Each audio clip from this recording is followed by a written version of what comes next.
오늘을 살아가는 현대인들은 누구나 다 소원이 있죠. 어느 누구든지 다 소원을 가지고 있습니다. 그래서 오늘을 살아가는 현대인들의 그 최대의 관심이 뭘까? 또 소원은 뭘까? 현대인들이 살아갈 때 최대의 관심은 뭐고 그 소원은 뭘까라고 하는 이런 생각을 보게 됩니다. 자, 그러면 여러분, 만약에 내가 최대의 관심을 갖고 있는 것, 그리고 나의 소원 한 가지만 말한다라고 하면 여러분 무엇이라고 생각을 할 수 있겠어요? 여러분들이 지금 제가 질문을 합니다. 내가 나의 오늘을 살아가는 나의 최대 관심은 뭐냐? 그리고 내 소원은 뭔가? 그 한 가지만 이야기한다라고 하면 여러분들 뭐라고 대답을 할 수 있겠는가? 김성순 권사님 뭐라고 대답할 수 있어요? 왜 자꾸 나만 그냥 뭐 있어요? 혹시 최대의 관심, 지금의 최대의 관심, 아니면 소원?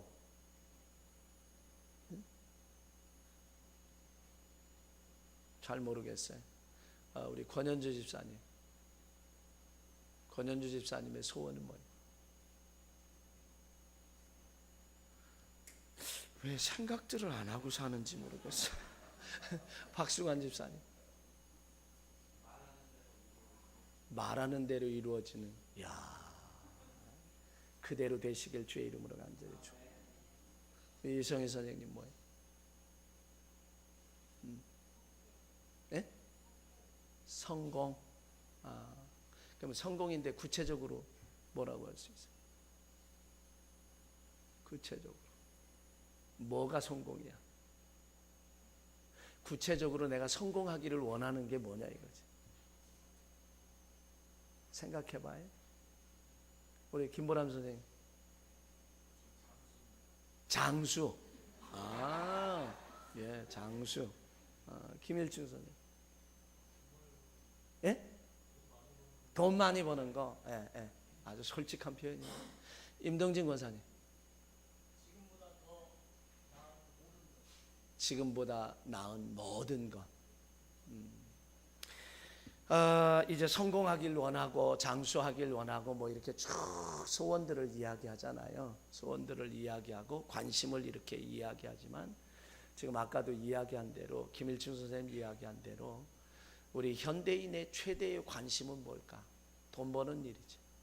뭐 누구나 말할 것 없이 그렇지 않다라고 말할 수 있는 사람도 있겠지만 대체적으로 보면은 모든 걸 종합하면 돈이라 이런 얘기죠. 뭐니 해도 머니가 최고라고, 돈이라 이런 얘기죠. 이게 최대의 관심이고, 그래서 이 사람들의 소원과 관심은 온통 뭐에 있느냐? 복에 있다는 거죠. 축복에 있다는 거죠. 그러면 그 축복에 대해서, 축복은 구체적으로 뭐냐? 돈 많은 거라는 거죠. 돈 많이 버는 것, 남보다 더 많이 갖고 궁색하지 않고 또 언제나 내가 쓰고 싶을 때 쓸 수 있는 그런 삶을 사는 것이 우리 현대를 살아가는 사람들의 온통 관심이 거기에 있고, 돈 버는 데 관심이 있고, 그리고 소원도 거기에 있다라고 이제 생각을 해볼 수 있는, 거기에 다 거의 다 포함된다라고 생각합니다. 그래서 사람들이 생각하는 축복은 바로 이 돈 많이 버는 것이다 라고 하는 그런 사실들을 생각합니다. 근데 사람들마다 어떤 사람이 복 받은 사람이고 어떤 사람이 축복을 받은 사람이고 복 있는 사람이냐 이렇게 물을 때에 각자 상황은 좀 달라요. 그저 가난하게 살았던 사람은 내 평생 한번 좀 돈 좀 많이 벌어서 넉넉하게 좀 살아봤으면 좋겠다. 그래서 최고의 축복이 뭐라고 생각하냐면 돈이다라고 생각합니다. 그런데 또 어떤 사람은 좀 병약하게 살았던 그런 분들은 뭐니 해도 사람에게 있어서는 건강이 최고지. 그래서 건강하면 노동도 할 수 있고, 뭐 노동은 쉬운 건가요? 노동도 할 수 있고 내가 움직여서 살 수 있으니까, 그러니까 건강한 것이 최고의 복이다라고 그렇게 생각을 한편으로 합니다. 그런데 또 어떤 사람들은 아이 그게 뭐야, 돈 있으면 뭐하고 건강 있으면 뭐하는 거야, 날마다 우한질고 많아서 그저 찌그덕찌그덕하며 사는 게 이게 사는 건지 모르겠고 뭐가 뭔지 모르겠다. 그러므로 평안한 것이, 평화한 것, 평안한 것, 화평한 것이 최고의 복이지. 그래 하루 살아도 마음 편하게 사는 게 최고지. 이렇게 이야기하는 분들도 없잖아 있습니다. 또 어떤 사람은 배움에 한이 된 사람도 있어요. 배우는 것에 대해서 한이 맺혀가지고 내 자식은 그냥 어떻게 하든지 그냥 뭐 박사를 만들어보고 뭐 하겠다라고, 그리고 자신도 뭐니 해도 배운 것이 축복이지, 복이지, 최고의 복이지, 이렇게 생각하는 분들도 없잖아 있습니다. 그래서 자식은 따라주지 못하는데 그걸 그냥 학박사를 만들겠다고, 그러니까 둘 다 죽는 거지. 사실은 둘 다 죽는 거지. 그런데 그런 면에서 자기의 입장에서 생각을 해보고 자기에게 있는 것이 아닌 부족한 것을 가지고 있는 것이 아니라 없는 것에 대한 그러한 소원을 이야기하고, 이게 최고의 복이지. 돈 없는 사람은 돈 있는 거고, 못 배운 사람은 배우는 것이고, 또 이제 모든 거 다 가져 건강하지 못하면 건강한 거고, 이렇게 이야기합니다. 뭐 각자 최고의 축복이라고 하는 것이 뭐냐? 그러면 각자 이야기들이 다 다르게 나올 수 있다라고 하는 거죠. 그러나 이 모든 것을 종합해 보면 자기가 갖고 있는 것에 대해서 어느 누구도 만족하지 못한다는 거죠. 대부분 대체적인 사람들은 만족하며 살지 못한다는 거죠. 내가 지금 건강해요. 그래, 건강한 것만 생각해도 감사하지, 고맙지. 그래, 고마운 거야, 감사한 거야. 이렇게 살아야 되는데, 사람들은 그 가지고 있는 건강을 가지고 있는 것에 대해서는 아무런 만족감이 없고 생각을 안 해요. 그리고 가지고 있지 못한 것에 대해서 지금 내가 이것이 필요한데 그러면서 불행하다라고 생각하고 있다는 거죠. 저와 여러분들이 오늘 이런 시점에서 한번 생각을 해보면, 바로 그러면 여러분, 내가 부족한 것을 채웠다고 해서, 그것을 이루었다고 해서, 그것을 가졌다고 해서 우리가 행복할 수 있냐 이거죠. 최고의 복을 받았다라고 말할 수 있느냐? 그렇지 않다라고 하는 것을 우리는 알게 됩니다. 그러면 성경에서 말하는 복이라고 하는, 복 있는 사람은 도대체 어떤 사람이냐? 성경에서 말하는 복 있는 사람은 시편 1편 1절 이하에 보면 그 말씀이 나와요. 복 있는 사람은 악인의 꾀를 쫓지 아니하며 죄인의 길에 서지 아니하며 오만한 자의 자리에 앉지 아니하고 오직 여호와의 율법을 주야로 묵상하며 이 율법을 주야로 묵상하는 자로다. 그는 시냇가에 심은 나무가 시절을 쫓아 과실을 맺으며 그 잎사귀가 마르지 아니함 같으니 그 행사가 다 형통하리로다. 이 말씀 속에서 보면 복 있는 사람은 어떤 사람이냐? 소극적인 면과 적극적인 면의 복을 얘기해요. 그러니까 소극적인 면에서는 악인의 꾀를 따라가지 않는 사람이 복이 있다고 성경은 말해요. 악한 사람들이 가는 길에 동조하지 않고 따라가지 않는 것, 그 다음에는 이제 죄인의 길에 서지 않는 것, 죄인과 함께하지 않는 것, 오만한 자의 자리에 앉지 않는 것, 교만한 자리에 앉지 않는 것이 소극적인 면에서의 복이라고 얘기하고, 적극적인 면에서의 복은 어떤 얘기냐? 오직 율법을 즐거워하며, 율법을 즐거워하는 사람이 복 있는 사람이라. 율법이라고 하는 것은 율법이 말씀이다라고 말하기는 어렵지만, 그러나 창세기, 출애굽기, 레위기, 민수기, 신명기 이 5권을 모세 오경 또는 율법서라고 말합니다. 그러니까 율법하면 말씀이다, 율법 이꼬로 말씀 이러기는 어렵지만, 그럼에도 불구하고 대체적으로 율법하면 말씀이다. 그러니까 오직 여호와의 율법을 주의하러 여호와의 율법을 즐거워하는 자고, 그 율법을 주야로 묵상하는 자, 하나님의 말씀을 묵상하는 자, 그 말씀을 즐거워하는 자, 이런 사람들이 적극적인 면에서 복 있는 사람이다라고 말해요. 근데 시편 1편 1절에 가보면 복 있는 사람은 이렇게 얘기해서, 복 있는 사람, 여기에서 복이라고 하는 것은 원어로 아쉘이라고 하는 원어를 쓰는데 하나님의 임재를 뜻합니다. 그 원어의 의미는 하나님의 임재, 다시 말하면 하나님이 여기에 계시다, 함께 한다는 얘기죠. 다시 말하면 복이 있다라고 하는, 복 있는 사람이라고 하는 것은 한마디로 요약하면 적극적이냐 소극적이냐 이런 복의 얘기가 아니라 그런 것을 통틀어서 이 원어적인 의미를 살펴보면 복 있는 사람은 하나님이 함께하는 사람이다 라고 시편 1편에서는 그렇게 말해주고 있어요. 그러니까 하나님이 함께하는 사람은 적극적인 면에서도 복이고 소극적인 면에서도 복이고 우리의 인생을 통틀어서 복 있는 사람은 하나님이 함께하는 사람이에요. 소년 다윗이 하나님이 함께할 때 전투에서 골리앗을 물리칠 수도 있었고, 하나님이 함께할 때 이제 홍해도 건널 수 있었고, 하나님이 함께할 때에 광야에서도 만나를 주시고 메추라기를 주시고 반석을 쳐서 샘물 나게도 하시고 아멜렉을 물리치기도 하고 여리고성을 함락시키기도 하며 젖과 꿀 이른 가나안 땅을 차지할 수 있었던 것은 바로 하나님이 함께하신, 전지전능하신 하나님이 함께하셨기 때문이다 라고 하는 것. 그러니까 성경에서 우리 세상적으로 생각하면 우리 사람들은 복은 돈 많은 것이 복이다라고 해요. 대체 다 이것저것 이야기하지만 하나로 묶어보면, 크게 묶어보면 돈이에요. 돈이면 해결 다 되는 거지요. 그러니까 그 안에 포함이 되어 있는데, 그러나 성경은 하나님이 함께하는 사람이 복 있는 사람이다 라고 그렇게 우리에게 말씀해 주고 있다라고 하는 겁니다. 그러면 하나님이 함께할 때 도대체 어떤 복을 받느냐 이거죠. 하나님이 함께할 때 형통한 복을 받죠. 형통이라고 하는 것은 뒤로 자빠져도 코가 깨지지 않고 뒤통수 깨지지 않는 것이 형통한 일이고, 이렇게 해도 되고 저렇게 해도 되고 요렇게 해도 되고 이렇게 해도 되고, 이것이 바로 형통한 거예요. 여러분, 형통한 하나님이 함께 하시는 복을 받으시길 주의 이름으로 간절히 축원합니다. 옆 사람과 인사해. 형통한 복을 받으세요. 형통한 복을 축복합니다.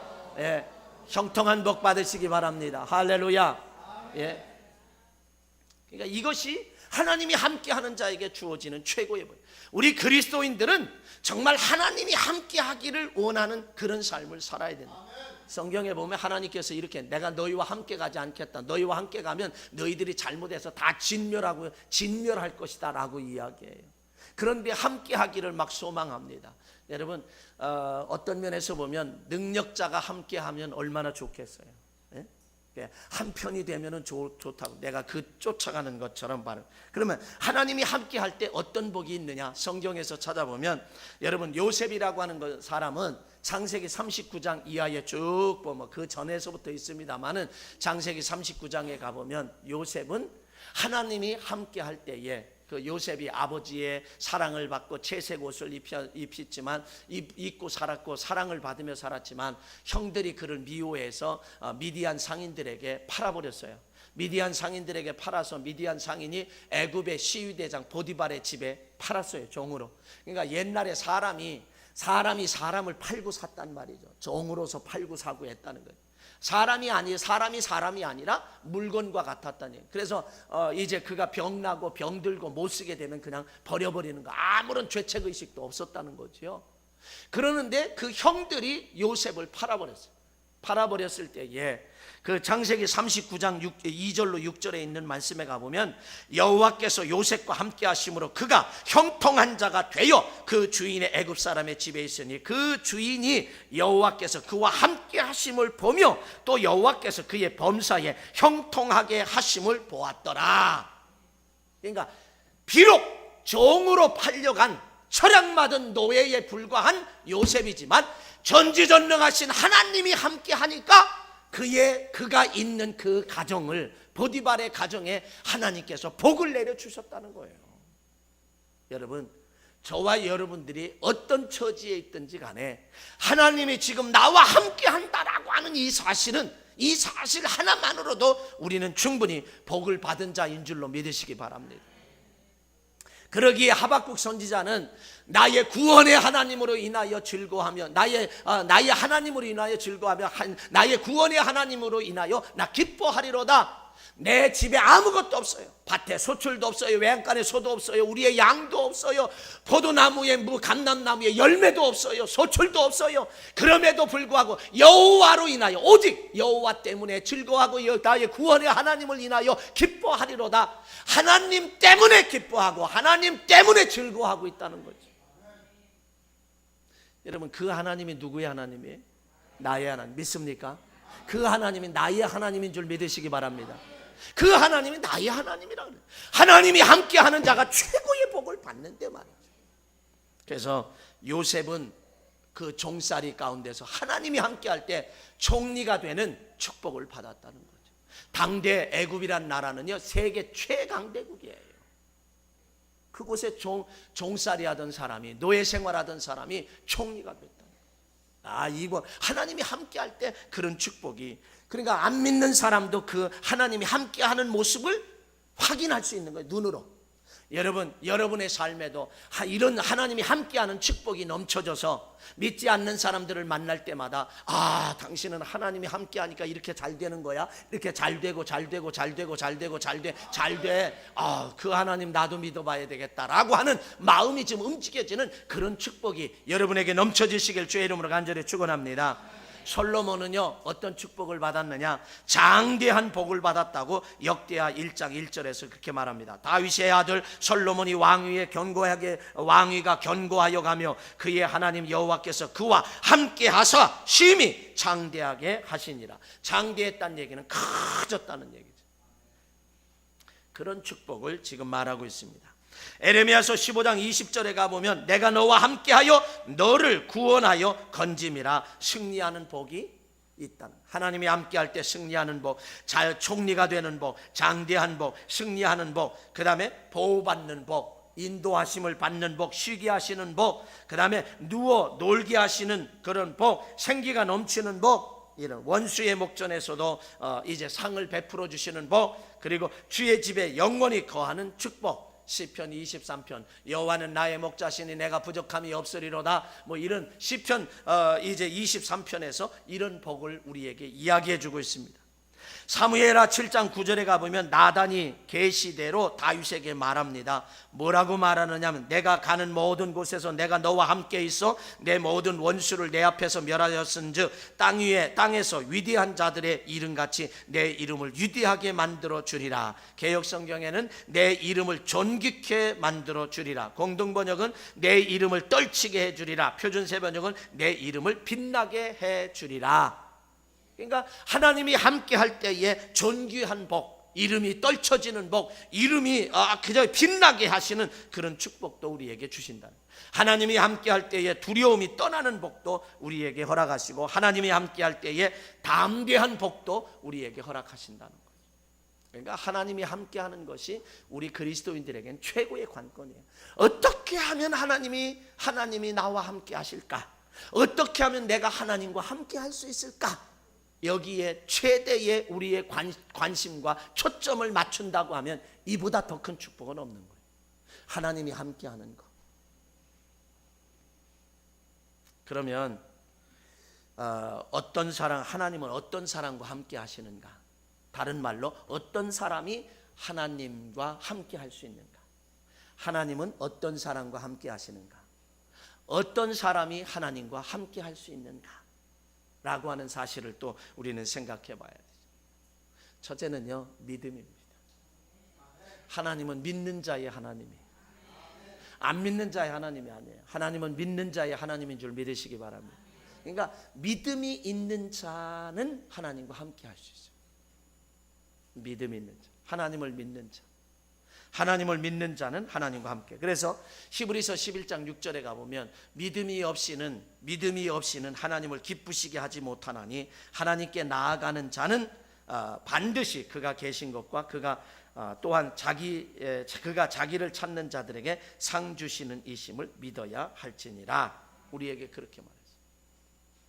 그러니까 하나님이 믿음의 사람과 왜 함께 하시느냐? 믿음의 사람을 하나님은 기뻐하시기 때문입니다. 그리고 믿음을 가지고 있는 사람을 하나님이 좋게 여기시기 때문에 함께 하신다. 그래서 사도행전 6장에 가보면 최초의 7집사를 세울 때에 믿음과 성령의 충만한 자들을 택하여 세워서 최초의 7집사를 세웠어요.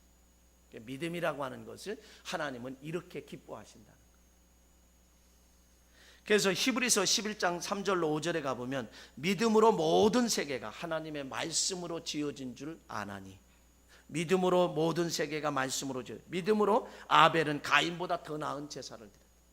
여러분, 우리가 똑같이 예배를 이 자리에 앉아서 드리지만 어떤 사람의 믿음의 분량이 크냐에 따라서 100%의 믿음을 가지고 있느냐, 80%의 믿음을 가지고 있느냐, 50%의 믿음을 가지고 있느냐에 따라서 그 믿음의 분량에 따라서 아벨은 가인보다 더 나은 제사를 드렸다라고 하는 것처럼 우리는 오늘 이 시간에도 다른 사람보다 더 나은 예배, 믿음의 예배를 드릴 수 있느냐 없느냐가 판가름된다라고 하는 거예요. 믿음으로 더 나은 제사를 드릴 수 있다라고 우리에게 말씀해 줘요. 그리고 11장 히브리서 11장 7절로 9절에 가보면 믿음으로 노아는 아직 보이지 않는 일에 경고하심을 받아 경외함으로 방주를 준비했다. 믿음으로 준비했다는 거예요. 뭐를? 방주를요. 그래서 그 집이 구원하였으니. 그래서 믿음으로 방주를 준비했을 때에 그 집이 구원함을 받았다. 그래서 믿음이라고 하는 것이 이렇게 우리에게 귀하고 귀하다라고 하는 것 알게 됩니다. 마태복음 9장 20절로 22절에 가보면 12의 혈우증을 앓았던 여인이 이제 그 여인을 향하여 예수님이 이렇게 선포합니다. 딸아 안심하라, 내 믿음이 너를 구원하였느니라 하시니 그 여자가 그 즉시 구원을 받으니라. 이 구원을 받았다는 얘기는, 여기에서 의미의 구원을 받았다는 얘기는 치료받았다는 거지. 12의 혈우증을 알아서 하혈을 12년 동안 하혈을 하고 매일매일 24시간 뭐 계속 하혈을 하며 살았으니 오죽하겠어요. 그런데 내가 구원을, 내 믿음 따라 안심하라, 내 믿음이 너를 구원하였다 하시니 그 여자가 그 즉시 구원을 받았다. 구원받았다는 얘기는 치료됐다라고 하는 그런 의미예요. 마태복음 15장 21절로 28절에 가보면 흉악히 귀신 들린 딸의 문제로 예수님께 요청했던 가나안 여인에게도 예수님은 이렇게 말합니다. 내 믿음이 크도다, 내 소원대로 되리라 하시니 그때로부터 그의 딸이 나으니라. 성경은 이렇게 말해요. 믿음에 대해서 얘기해요. 마가복음 10장 46절로 52절에 가보면 시각 장애를 가지고 있는 바디메우에게 그 믿음을 보신 예수님께서 이렇게 선포합니다. 가라, 내 믿음이 너를 구원하였느라 하시니 그가 곧 보게 되어 예수를 길에서 쫓따르니라. 그가 곧 그에게 말하기를 내 믿음이 너를 구원하였다, 그렇게 선포하자마자 그 자리에서 즉시 보게 됐고 예수님을 따르게 됐다. 이런 일들이 너무 많아요. 얼마나 많은지 몰라요. 누가복음 7장 35절로 50절에 가보면 예수님께 향유를 부은 여인에게 구원과 평안을, 예수님께서 구원과 평안의 그런 축복을 예수님이 선포합니다. 그럴 때에 주변에 있는 사람들이 죄인의 집에, 바리새인 집에 가서 이 식사를 대접받는데 그 주인이 그렇게 생각해요. 이 여인이 향유를 붓고 그리고 머리털로 닦고 이렇게 눈물을 흘리며 닦을 때에 저 여인이 죄인인 줄 알았다면 예수님께서 이렇게 하지 않았을 텐데, 그렇게 이야기할 때 예수님께서 이렇게 이야기합니다. 그 마음을 아시고, 자, 어떤 사람이 500데나리온에 빚진 사람이 있고 그리고 50데나리온에 빚진 사람이 있는데 둘 다 탕감을 받았다. 둘 다 탕감을 받았다라고 하면 누가 저를 더 사랑하겠느냐? 이 둘 중에 누가 더 그를 사랑하겠느냐? 그야 500데나리온 탕감 받은 사람이지요 라고 말해요. 그래, 이 여인이 바로 그런 여인입니다. 정말 용서받을 수 없는 것을 용서받았다고 생각하면 감사하죠. 그런 입장이에요. 그래서 예수님께서 이렇게 말합니다. 그 여인에게 여자여 이르시되 내 믿음이 너를 구원하였으니 평안히 가라. 평안히 가라. 그래서 48절에 가보면 내 죄사함을 받았느니라고 하는 그 말씀까지 선포해 주고 있습니다. 자, 이런 말씀들이, 그래서 예수님께서 우리와 함께하는, 하나님이 뭘 기뻐하시느냐? 믿음을 기뻐하신다. 그래서 여러분 믿음의 사람들이 되시기 원합니다. 도마는, 의심 많은 도마에게 부활하신 예수님이 오셔서 도마야, 내 옆구리에 창자국을 보고 손에 못자국을 보고 너의 손을 내밀어 이 못자국에 손을 넣어보고 창자국에 손을 넣어보고 그렇게 해라. 그랬더니 도마가 그동안은 안 믿었거든요. 만져보지도 않았어요. 넣어보지도 않았어요. 주여 내가 믿나이다. 그러니까 너는 본고로 믿느냐? 보지 못하고 믿는 자가 복이 있다. 이렇게 말씀하셨어요. 그러니까 정말 믿음이라고 하는 것이 얼마나 소중한지 몰라요. 믿음은 곧, 따라합시다. 믿음은 곧 축복이다. 믿음은 곧 축복이다. 옆 사람 인사합시다. 믿음의 사람이 됩시다. 하나님이 인정하는 믿음의 사람이 됩시다. 또 하나를 살펴본다고 하면 하나님이 기뻐하실 때 함께하는 거 아니에요. 믿음의 사람을 기뻐하셔서 함께하는 거죠. 그 다음에 또 하나 생각해 보면 충성입니다. 충성. 여러분, 아내가 남편이 자기에게 충성해주면 세상에 최고 다시 없는 사람으로 알아요. 또 아내도 남편이 자기에게 충성해주고 남편도 아내가 자기에게 충성해주면 최고의 사람으로 알아요. 세상에 그보다 더한 사람이었어요. 마찬가지예요. 우리 하나님께서도 충성하길 원해요. 그래서 고린도전서 4장 1절로 2절에 가보면 사람이 마땅히 우리를 그리스도의 일꾼이요 하나님의 비밀을 맡은 자로 여길지어다. 그리고 맡은 자들에게 구할 것은 충성이니라. 예, 이거 표준 세번역에는 뭐라고 했냐? 관리인에게 요구하는 것은 신실성입니다. 그리고 공동번역은 관리인에게 무엇보다도 요구되는 것은 주인에 대한 충성입니다. 이렇게 표현했어요. 그러니까 우리의 인생의 주인은 하나님이신데 그분에게 우리가 충성하는 우리가 되어야 할 줄로 믿습니다. 여러분, 성경에서요 다윗은요 참 도망자의 신세, 참 보잘것없었어요. 가난한 가정에 태어났고 형제가 많았고 그리고 목동 일을 했어요. 양을 치는 목동 일을 했고 정말 배우지도 못해 별 볼 일도 없는 사람. 그런데 그가 하나님이 함께하는 믿음을 소유했을 때에, 하나님이 함께하는, 하나님을 절대적으로 신뢰하고 믿을 때에 거구 골리앗을 물리치면서부터 오히려 고난이 나라를 구함으로 고난이 시작됐어요. 도망자가 신세가 됐어요.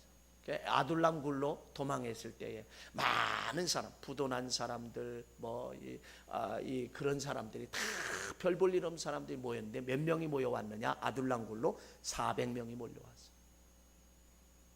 강원도 땅덩이만한 그 땅덩어리에서 다윗이 숨으면 어디 숨겠어요? 사울 왕은 3,000명의 정예 부대를 끌고 다니며 다윗을 찾아요. 어디에서 안 드러나겠어요? 강원도 땅덩어리만한데. 근데도요 그 400명을 가지고 다윗 왕국을 이루어서 왕국을 형성하고 왕이 되어서 우여곡절 끝에 왕이 되어서 그 나라를 치리하는 자가 됐단 말이에요. 성공적인 치리하는 자. 근데 그가 그렇게 다윗이 다윗되게 한 것은 어떤 이유에 있었는지 아세요? 400명의 별 볼 일 없는 사람들의 충성이에요. 그 가운데 가보면 30두목이 있었습니다. 30두목이라고 하는 건 우두머리예요. 군인들의 우두머리. 30두목이 있었는데 그 중에 세 용사가 있어요. 블레셋과의 전투 속에 도망 나와 있는데 그저 앉아서 신세 한탄하는 거죠. 철푸덕 앉아서 고이고서 하는 말이 지나가는 말로 하는 거예요. 저 베들레헴 곁 우물물을 누가 나로 마시게 할꼬. 그 베들레헴 곁에 있는 그 우물, 그 물, 그거를 자기가 그토록 마시고 싶은 거예요. 그리운 거예요. 근데요 얼마 지나서요 3명의 용사가 피투성이가 돼가지고 물을 가지고 왔어요. 물을 가지고 와서 뭐라고 하냐면 주인이여 이 물을 마시소서. 그런데 이 다윗이 깜짝 놀라는 거예요. 왜냐하면 이들이 지나가는 말로 했는데 3명의 용사가 블레셋의 적진을 뚫고 싸우고 들어가서 그 우물을 길어온 거예요. 목숨을 거는 이런 충성하는 그러한 30두목이 있었는가 하면 그 중에 3 용사가 자기들의 목숨을 걸고 그 우물을, 물이 뭔데 말이에요. 물 그저 안 먹을 수도 있는 거지. 여기 물을 먹으면 안 돼요. 지금 피난처에 와 있는 물을 먹으면 안 되냐 이거예요. 그런데 그 물을 먹고 싶다고 할 때에 3명의 용사가 그 적진을 뚫고 들어가 그 물을 퍼왔어요. 그런 충성하는 사람들이 있었기에, 충성하는 부하가 있었기에, 충성하는 동역자가 있었기에, 그러기에 다윗이 다윗되고 나라가 평안하며 그 나라의 국력이 신장이 돼서 나라의 국토도 확대가 되고 최고의 그런 전성기를 이루었다는 거죠. 그리고 그 아들 때에 그 부를 누리다가 결국 그 아들 때에 끝나버리고 마는 그런 모습을 봅니다마는 새 용사의 이런 그 충성이야말로. 근데 다윗은요, 그 물을 그래 수고했다 그리고 마신 게 아니에요. 이것은 물이 아니라 저들의 피다, 저들의 생명이라는 거예요. 생명이기 때문에 내가 마실 수가 없다. 그래서 오히려 그것을 하나님께 부어드리며, 이거는 하나님이 받으실 것입니다. 그리고 하나님께 그 물을 부어드리며 하나님께 부어드리는 것으로서 자기 마시지 않았어요. 그러니까 그 부하들은 도리어 그 자기 다윗을, 주 왕인 다윗을 신뢰하고 더 믿고 의지하죠. 목숨을 바칠 만한 그런 충성하는 사람들. 어떤 면에서 생각해 보면 이 충성이라고 하는 것이 이렇게 귀하고 중요하다. 누가복음 15장에 가보면 세 가지 비유가 나와요. 잃은 양의 비유가 나오고요, 그 다음에 잃은 드라크마, 한 드라크마를 잃었고요, 그 다음에 잃은 아들에 대한 비유가 나옵니다. 세 비유는 똑같이 잃어버렸다는 거예요. 근데 똑같은 공통되는 것이 또 찾았다는 거예요. 밤새도록 찾았다는 거예요. 그리고 그 다음에 뭐 했냐면 이웃들을 불러다가 잔치를 했어요. 잃은 것을 찾았기 때문에 다시 잔치를 합니다. 원래 찾은 것보다 더 많은 돈을 투자해서 잔치하는 거예요, 사실은. 여러분, 그래서 이제 탕자의 비유가 세 번째로 나오는데, 잃은 아들을 찾고서 잔치해 주는 그런 역사. 너무 기뻐. 찾는다는 건 기뻐.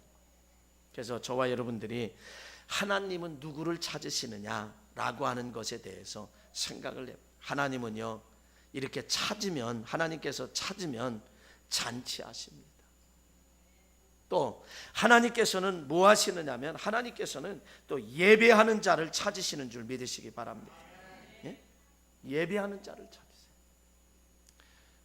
요한복음 4장에 있는 말씀에 가보면 하나님은 예배하는 자를 찾으신다라고 우리에게 그렇게 말씀을 하세요. 여러분, 누가복음 15장에 탕자의 비유 가운데 보면 잃었던 아들을 찾고 그 아들을 찾은 다음에 잔치했어요. 근데 그 아들은, 잃어버렸던 아들은 어떻게 됐죠? 잔치하는 주인공이 됐어요. 여러분, 하나님께서도 우리 예배하는 자를 찾으신다라고 하는 이 사실을 분명하게 기억해야 할 줄로 믿습니다. 따라합시다. 예배는 곧 축복이고, 예배는 축복을 보장받는다. 예배 성공은 신앙 성공이고, 신앙 성공은 인생 성공이다. 왜 그런지 아세요? 예배 성공은 신앙 성공, 신앙 성공은 인생 성공이다. 왜 그런지 아세요? 너희는 먼저 그의 나라와 그 일을 구하라. 그리하면 이 모든 것을 너희에게 더하시리라 그랬어요. 먼저 하나님의 나라, 하나님의 의, 하나님의 기뻐하시고 하나님의 원하시는 일을 할 때에 이 모든 것 더해 주시고 더해 주시고 더해 주신다. 너희가 무엇을 먹을까, 무엇을 입을까, 무엇을 마실까 염려하지 말아라. 먼저 그 나라 그의 일을 구하면 이것을 더, 먹는 것 더해 주시고 입는 것 더해 주시고 마시는 것 더해 주신다는 거예요. 요한 3서 1절에 가보면 뭐라고 말씀을 하시냐면, 내 영혼이 잘된 같이 범사가 잘되고 강건하기를 원하노라. 축복하시죠. 내 영혼이 잘돼야, 우리 사람은 영혼의 문제가 잘돼야, 하나님과의 관계가 이게 잘돼야 우리의 삶에도 하나님께서 잘되게 해주신다는 거예요. 그게 성경의 비결이에요. 우리에게 복된 삶의 비결이다 그런 거예요. 그래서 하나님이 함께하는 것이 최고의 축복인데, 하나님은 어떤 사람과 함께 하시느냐, 누가 하나님과 함께 할 수 있느냐? 믿음의 사람이 함께 할 수 있고요, 충성의 사람이 함께 할 수 있고요, 예배하는 사람이 함께 할 수 있는 거예요. 예배는 하나님의 가장 최고로 하나님을 경외할 수 있는 것이 바로 예배예요. 그걸 받으신다는 거죠. 열왕기상 3장 1절로 열왕기상 3장 3절로 이제 이렇게 쭉 12절 13절까지 보면, 13절까지 보면 무슨 말씀이 나오냐면, 솔로몬이 왕위에 올라간 다음에 기브온에 가서 한 당에서 1000번제를 드립니다.